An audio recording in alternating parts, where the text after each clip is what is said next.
자신의 신분이 어찌됐던 간에 그렇게 그냥 이런 어른들의 세상을 너무나 잘 알고 있었던 거죠. 그냥 딱지치기나 하고 여러분 이렇게 어울려서 엄마 치마폭에 있었던 것이 아니라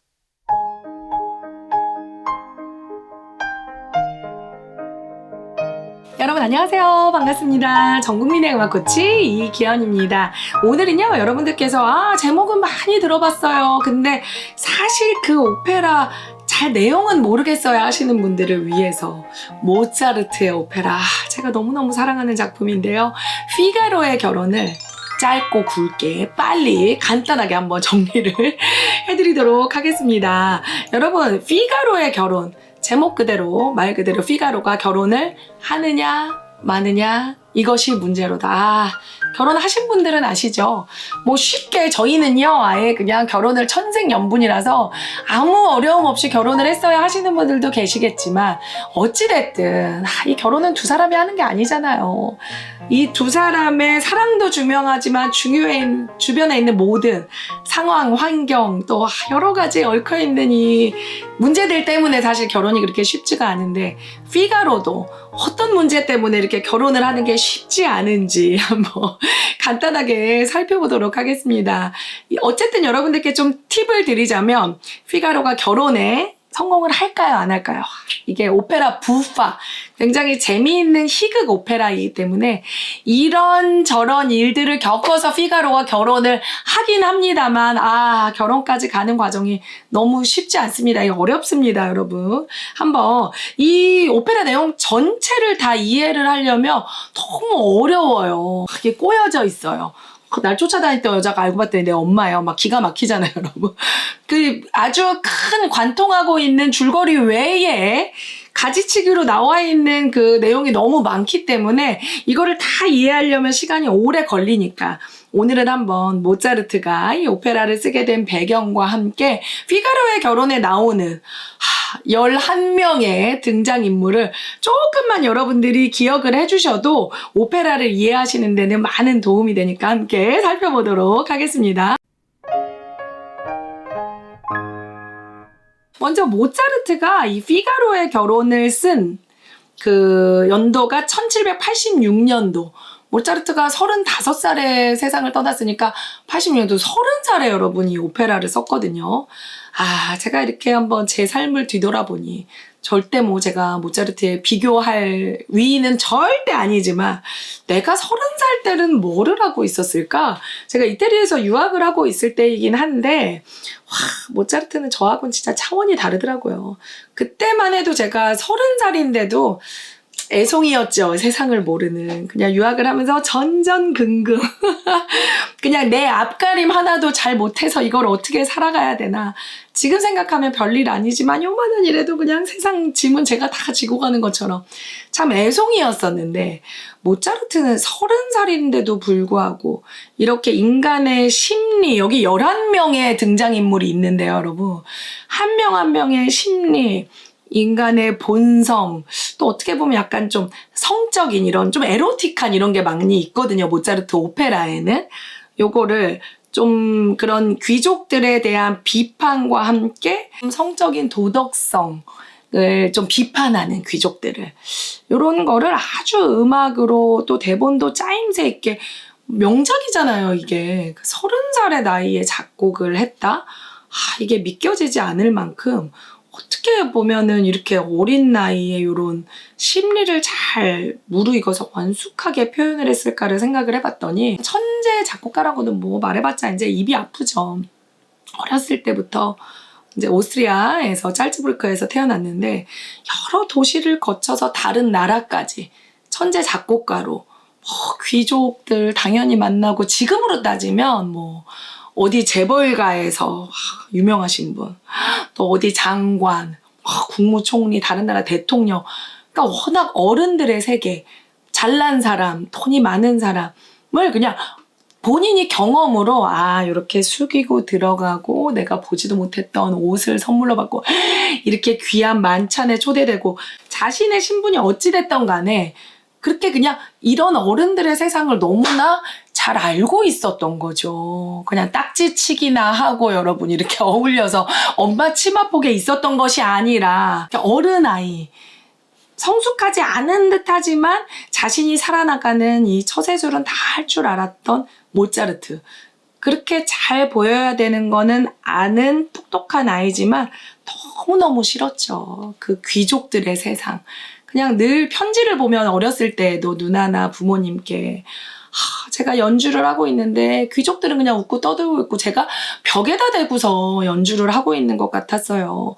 파티를 하고 웃고 떠들고 있으면 거기에 맞는 음악을 작곡하고 연주하는 모차르트의 심정이 어땠을까요? 그렇지만 딱 살아남아야 되는 것은 알기 때문에 내 폐야 말도 잘 할 줄 알고 요 분위기를 맞출 줄 알았던 모차르트가 겉보기에는 이렇게 잘하고 있지만 이 속에는 진짜 부글부글 끓고 있는 뭔가가 있었을 것 같아요. 그렇죠? 모차르트가 고전주의 시대 때 작곡가이기 때문에 그 이후에 이제 뭐 프랑스 혁명, 시민들이 들고 일어나는 그건 좀 이후의 일이지만 어찌됐든 모차르트와 그 동시대의 모든 사람들의 마음에서는 약간 부글부글 귀족들에 대한 이런 게 조금 일어나고 있을 때예요.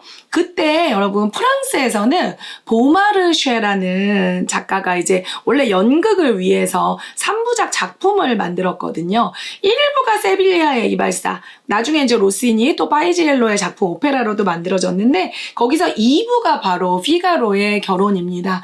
연극을 올렸을 때 이제 오페라로 모차르트가 만들기 전에도 보마르쉐의 희곡은 여러분 당연히 프랑스뿐만이 아니라 뭐 오스트리아 왕들 난리 났죠. 어떻게 이런 극을 만들 수가 있나. 그렇지만 어떨까 시민들 입장에서는 딱 풍자적으로 저렇게 계급과 귀족들을 비판해주는 작품이 아주 속이 시원했을 것 같은데 그래서 나폴레옹도 보마르쉐의 작품에서 이미 시민들의 혁명은 일어나고 있었다라고 얘기할 정도로 금지되었지만 나중에 공연되었던 이 연극의 작품을 모차르트가 작곡가로 나서고 또 이탈리아의 아주 오페라 그냥 대본 작가로는 흥행사였던 로렌조 다 폰테라는 오페라 대본 작가가 있었는데 모차르트가 살리에리라는 함께 궁정에서 작곡가로 음악가로 일했던 살리에리에게 로렌조 다 폰테를 소개받아서 이 두 사람이 콤비를 이루어서 명작을 남겼습니다. 로렌조 다 폰테는 이탈리아의 시인이기 때문에 뭐 언어를 다 구사하고 거의 이태리어를 갖고 놀겠죠, 여러분. 오페라에 딱 맞춰서 대본으로 잘 쓰는 작가이긴 하지만 로렌조 다 폰테가 거의 30개가 넘는 오페라 작품을 썼어도 그 중에서 역시 천재 작곡가 모차르트와 함께 딱 콤비로 작품을 쓴 작품이 가장 유명해요. 다폰테 3부작이라고 하는데 여러분들 알고 계시는 이번에 지금 공부하고 있는 피가로의 결혼 또 돈조반니 여자는 다 그래 꼬지판 두떼 이게 다폰테의 3부작인데 역시 두 사람이 이제 콤비를 이루기 때문에 말과 음악이 너무너무 같이 잘 가요. 그래서 모차르트의 오페라의 특징은 다른 오페라에 비해서 말이 많아요. 1번. 피가로의 결혼의 특징을 뭐 쓰시오. 만약에 시험에 나오면 1번. 대사가 너무 많아요. 그게 오페라에서는 아주 최소의 반주로 들어가는 레치타티보라고 하는데 그런 상황이니까 어떻게 됐어요? 어떻게 그럴 수가 있지? 그러면은 그런 다른 상황으로 넘어가니까 이런 일이 있었습니다. 한국말로 대사를 쳐도 힘든데 이게 사실 외국에 우리가 지금 뭐 이태리어를 구사하는 성악가들이 아니기 때문에 모차르트의 오페라가 어려워야 하시는 분들 어렵죠. 말이 일단 많고 레치타티보가 너무 빠르고 이거를 또 아주 긴밀하게 세심한 심리의 묘사를 해야 되기 때문에 노래만 잘 부른다고 되는 게 아니에요. 아마 이 방송 보고 계시는 성악가 선생님들 굉장히 동감하시죠? 어려워요, 모차르트 오페라가. 그 캐릭터가 주는 이 연기, 가사 전달, 또 한 명의 캐릭터, 한 명의 주인공이 뭐 남녀 주인공이 사랑하다 죽는 이런 게 아니고요. 조연이라고 할 수 있는 모든 사람들에게까지 모차르트가 다 독창곡 아리아를 이렇게 딱 넣어줬어요. 원래는 여러분 베르디 뭐 푸치니 오페라 살펴보면은 주인공이 아니라 조연들은 아리아가 잘 없거든요. 근데 모차르트는 주옥 같은 아리아를 한 명 한 명 다 선사했어요. 잠깐 나오더라도 자신의 독창곡을 딱 부르는 공평하게 주되 등장인물도 많고 혼자 부르는 독창곡이 아니라 2명이서 부르는 2중창, 3명이서 함께 부르는 3중창, 4중창, 6중창, 막 대합창 난리도 아니에요. 그래서 모차르트의 오페라 특징! 레치타티보, 말이 많고 또 내용이 굉장히 실제 길기도 길고 복잡하기 때문에 이거를 오페라 팬들도 막상 또 오페라를 하시는 분들도 내용을 딱 이해하기가 쉽지 않다. 내용이 길고 복잡하고 대사가 많다. 2번, 앙상블이 많아요.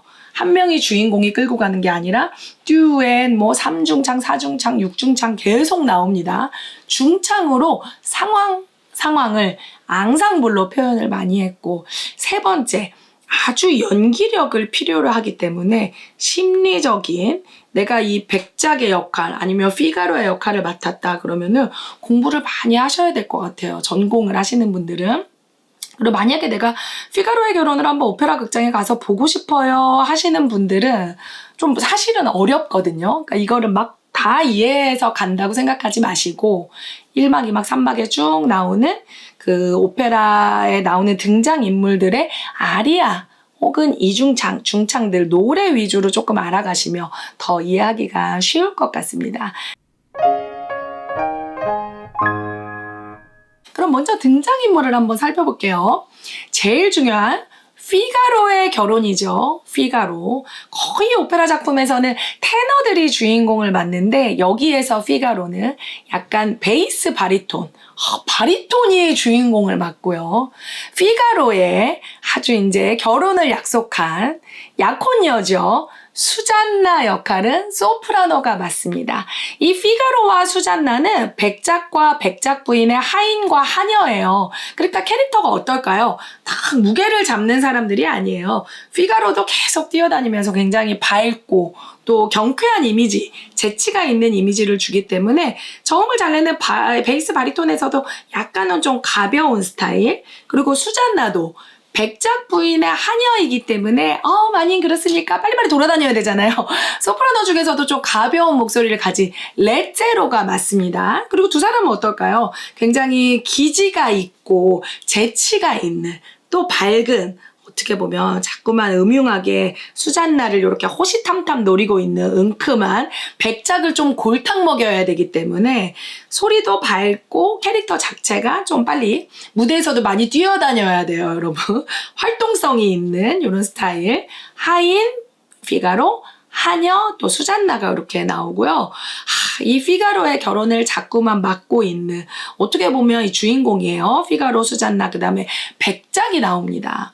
이 백작은 뭘까요? 한 그 성의 영주예요. 그렇기 때문에 참 이상한 게 여러분 있었다고 해요. 그 당시에 이제 나중에는 없어졌지만 초야권이라고, 왜 신부의 그 첫날 밤을 신랑 대신 영주가 첫날 밤을 함께 하는 그런 이상한 법이 있었어요. 귀족들의 횡포죠, 여러분. 여기에서도 이제 피가로와 다 수잔나와 마을 사람들이 기지를 발휘해서 우리 백장님 최고입니다. 그 안 좋은 초야권 그런 제도를 다 없애버린 백장님이시여 하면서 합창을 부르는, 그걸 부활하고 싶어도 사람들의 눈치를 보고야만은, 그러니까 이런 게 재미있는 요소들이 많이 있거든요. 그래서 백작은 굉장히 캐릭터 자체가 어떨까요? 피가로에 비해서는 역시 베이스 바리톤이 맞지만 조금 무게감이 있지만 이게 오페라 부파예요. 희극 오페라 아주 재밌기 때문에 무게가 있으면서 딱 이렇게 시리어스한 오페라 세리아가 아니기 때문에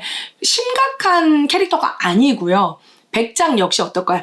본인은 심각한데 어찌됐든 좀 허당이에요. 자꾸만 저 수잔나나 피가로한테 골탕을 당하는 본인은 속고 있는 거를 모르는, 어떻게 우리 관객 입장에서는 백작이 좀 바보 같고 지금 당하고 있어요.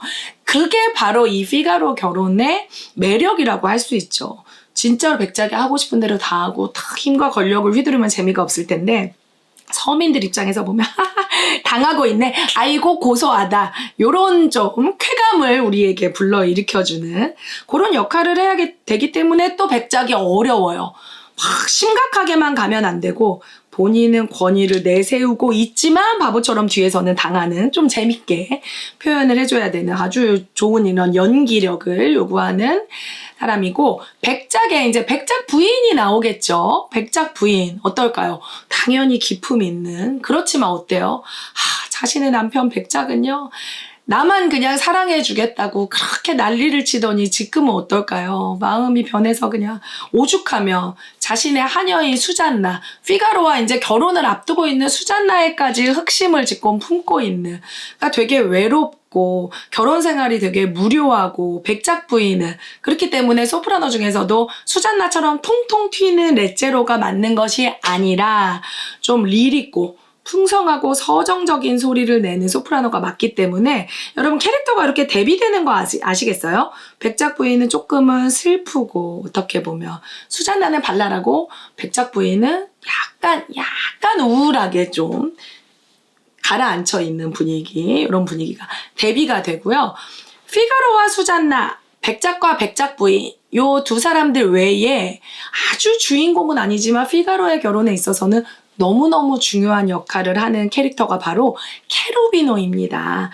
어떻게 보면 이제 백작처럼 귀족이 되기 위해서 좀 귀족 수업을 하러 이 성 안에 있는 시동이라고 볼 수 있는데, 10대 초반이기 때문에 소년이에요.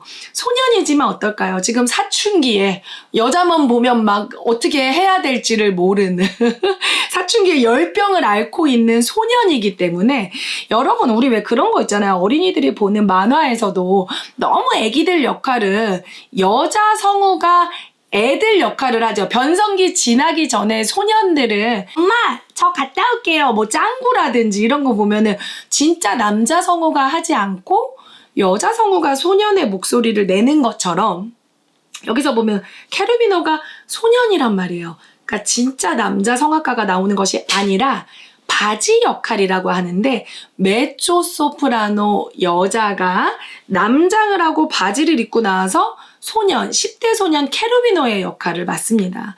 이 케루비노는 그냥 여자만 보면은 지금 가슴이 뛰는 거예요. 수잔나가 딱 빨랫감을 내놨을 때 그 백작 부인의 리본 그 머리에 있었던 그걸 막 냄새를 맡으면서 혼자 취해가지고 있는다든지, 수잔나도 좋고 백작 부인도 좋고, 여기에 이제 잠시 나오는 뭐 바르바리나 누구를 보든지 사랑에 빠져버리는, 그래서 케루비노가 부르는 유명한 아리아들을 보며 굉장히 빠르고 다급하고, 막 사랑의 열병 때문에 제 마음에서 일어나는 일을 어떻게 주체할 수가 없어요. 사랑의 열병을 앓고 있어요 하는 케루비노.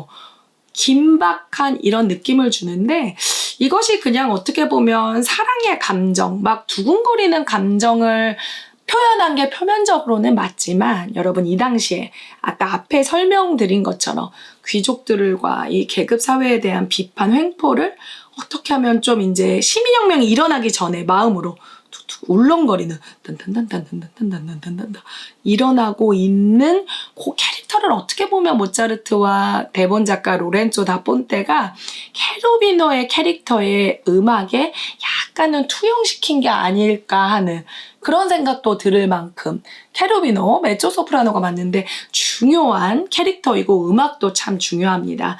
요 5명이 일단은 거의 주역 이라고 보시면 되고요. 그럼 나머지 가수는 단역이냐? 아니에요, 여러분. 너무 중요해요. 이 5명이서 겪고 있는 일에 이 다른 또 6명의 다른 이제 캐릭터가 있는데, 이 사람들과 계속 맞물려서 이야기가 전개가 됩니다. 마르첼리나라는 하녀들을 거기서 제일 짱 아줌마 있죠. 마르첼리나가 나오고요. 소프라노. 또 마르첼리나와, 이거 나중에 알게 되는 거지만, 마르첼리나가 이 피가로를 혼자 좋아하고 있는데 알고 보니까 피가로가 막 자기 아들이고 난리도 아니에요. 막장 드라마. 조금한 이야기들이 굉장히 재미있는데, 바르톨로는 또 의사입니다. 마르첼리나와 함께 나오고, 정원사 안토니오 베이스가 역할을 맡고, 베이스에 안토니오의 딸 바르바리나라든지, 또 돈 바질리오라는 음악교사, 또 판사 돈 크루조.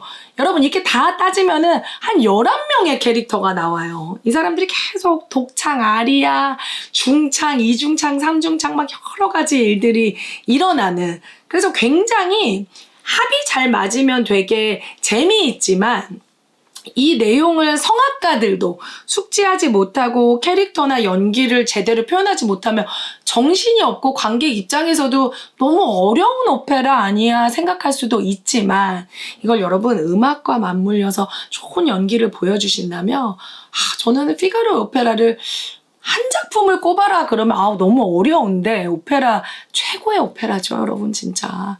예전에 제가 이렇게 오페라 피가로의 결혼을 보면서 거의 진짜 눈물을 흘린 적이 있어요.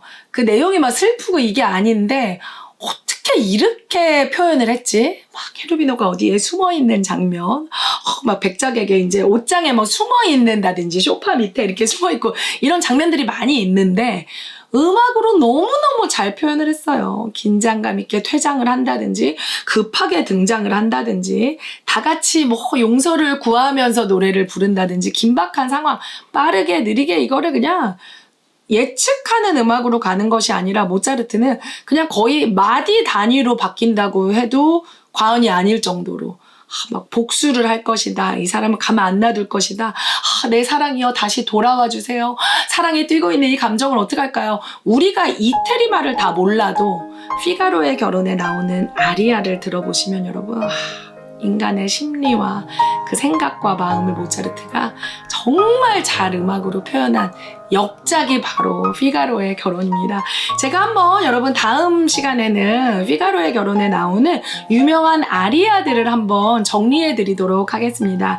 이게 내용도 복잡하고 굉장히 좀 이해를 다 하는 게 쉽지는 않지만 음악으로 그 등장인물이 부르는 음악을 좀 이해하시면 더 줄거리를 좀 숙지하시는 데 도움이 될 것 같습니다.